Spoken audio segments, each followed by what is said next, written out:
So yes, tikman na natin yung food nila. This one is a very popular one. It's the Swedish meatballs. Fried chicken wings, I think it's okay. It's basic. It tastes good. Ang nakainan kong IKEA restaurants sa other countries, this is a must-try and a very popular one. You walk through the showroom maze, past perfectly lit kitchens, fake plants, and storage hacks that make you question your entire life setup. Then, like a reward at the end of a mental marathon, you arrive at the IKEA restaurant. For many people, it's the best part. The Swedish meatballs, the creamy mashed potatoes, the warm cinnamon buns. It feels like comfort food wrapped in European charm, affordable, cozy, and oddly nostalgic. But what most people don't realize is that the IKEA dining experience is a carefully crafted illusion. The food looks homemade, but it's built on the same philosophy that drives their flat-pack furniture: scale, efficiency, and control. Behind the counter is a system not designed to feed you fresh, artisanal meals, but to serve millions of people exactly the same food, in exactly the same way, with minimal labor and maximum margin. Let's start with those iconic meatballs.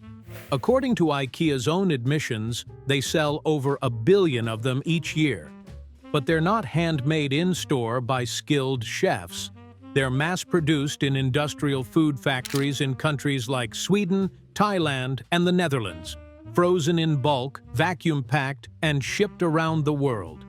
By the time those meatballs hit your tray, they've traveled further than you ever will. The meat blend?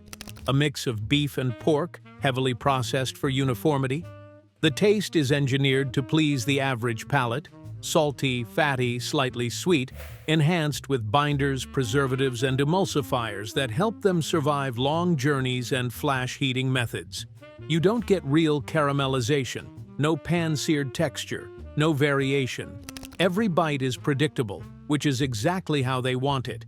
This isn't about making the best meatball, it's about making one that works everywhere, at scale, with minimal spoilage. It's food as logistics, not food as craft. Chapter 2. The Assembly Line Kitchen. When you imagine a restaurant kitchen, you might picture chefs in aprons, shouting out orders and chopping ingredients as they go. That's not what happens at IKEA. Their kitchen is more of a glorified assembly line. Employees don't cook in the traditional sense. They reheat, portion, and plate according to a tightly scripted process.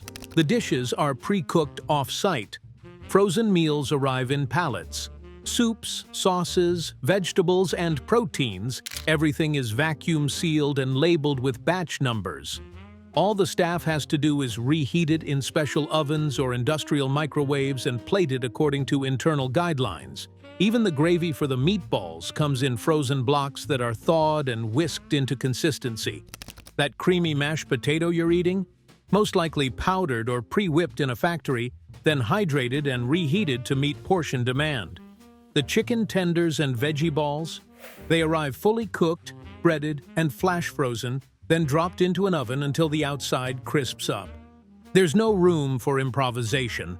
IKEA restaurants are designed to operate with minimal food waste, low labor cost, and strict hygiene compliance. It's about consistency and volume, not creativity or freshness, which means you're not eating food made for you.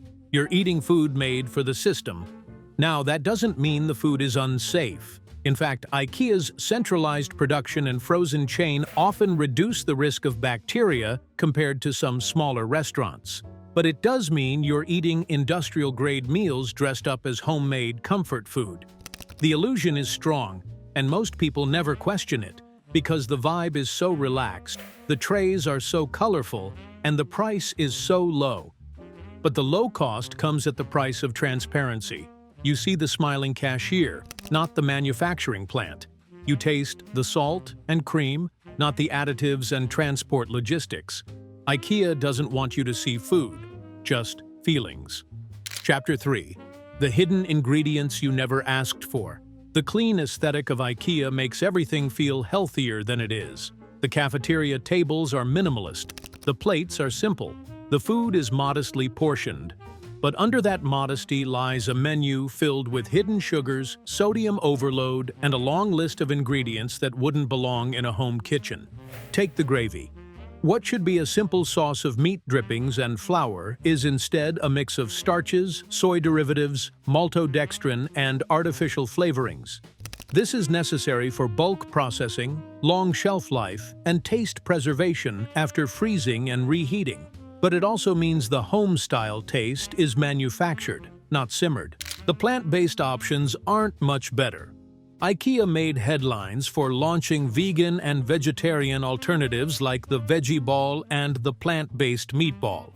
But while they check the boxes for environmental and ethical marketing, their ingredients lists tell a different story. Textured pea protein, potato starch, rapeseed oil, artificial smoke flavor. They're frankenfoods designed in labs to imitate real ones. Even desserts aren't safe. That innocent-looking slice of almond cake or the gooey cinnamon roll, loaded with preservatives, high-fructose corn syrup substitutes, and stabilizers that let them sit in freezers for months before hitting your tray. Their soft texture isn't the result of fresh baking, it's a chemical formula. And let's not forget about sodium. IKEA's meals are notoriously salty. Many dishes contain over half your recommended daily intake in one serving. That's intentional. Salt boosts flavor, preserves food, and triggers satisfaction. But it also leads to bloating, fatigue, and long-term health risks if you eat it often, which is ironic considering how many health-conscious customers IKEA attracts. It's food that pretends to be good for you because it looks clean, feels affordable, and comes in small, tidy portions. But what you're eating is highly engineered. It's not made with love, it's made with math. Chapter 4. Why it still feels so good and what to do about it. Despite everything, people still love eating at IKEA. The trays. The free coffee for members. The family-friendly atmosphere. The fact that you can sit down and refuel after 2 hours of wandering through kitchen layouts and throw pillows. There's an emotional psychology at play, and IKEA has mastered it. The seating is open and informal, making it feel communal. The prices are low enough to remove guilt. The menu doesn't intimidate you. It's not like ordering at a fancy cafe or a crowded airport food court. It's soft, structured, and safe. IKEA understands that food isn't just about hunger, it's about mental relief. After sensory overload in the showroom, you're vulnerable. Food offers stability. Even the smell of meatballs is weaponized. It wafts across the store, triggering nostalgia, hunger, and an emotional sense of reward. It's not just a dining experience, it's a marketing funnel. Cheap, satisfying food makes you feel good about spending $250 on storage units you didn't know you needed. It's part of the trap, one that most of us walk into willingly. So, what should you do? First, be aware. Just knowing how IKEA food is made changes how you approach it. You don't have to boycott it, but don't romanticize it either. If you're going to eat there, choose the simpler dishes. Stick with the open-faced salmon sandwiches or basic soups. Avoid the frozen desserts and ultra-processed entrees. Share portions. Drink water instead of sugary lingonberry drinks. Second, treat it like a treat, not a routine. IKEA food is engineered to make you feel full, fast, and happy. That doesn't mean it's good for you. It's not evil, but it's not the cozy, homemade Swedish meal it pretends to be either. And third, if you're after real comfort food, go home and cook. Real Swedish meatballs, mashed potatoes from scratch, or even a fresh cinnamon bun from a local bakery will always taste better than something shipped from a warehouse. Because once you pull back the curtain, once you realize the food is designed with the same flat-pack mindset as the furniture, you may still love the brand, but you'll never taste it the same way again. That tray you're carrying isn't filled with tradition, it's filled with strategy, and that's something worth thinking about before you take the first bite.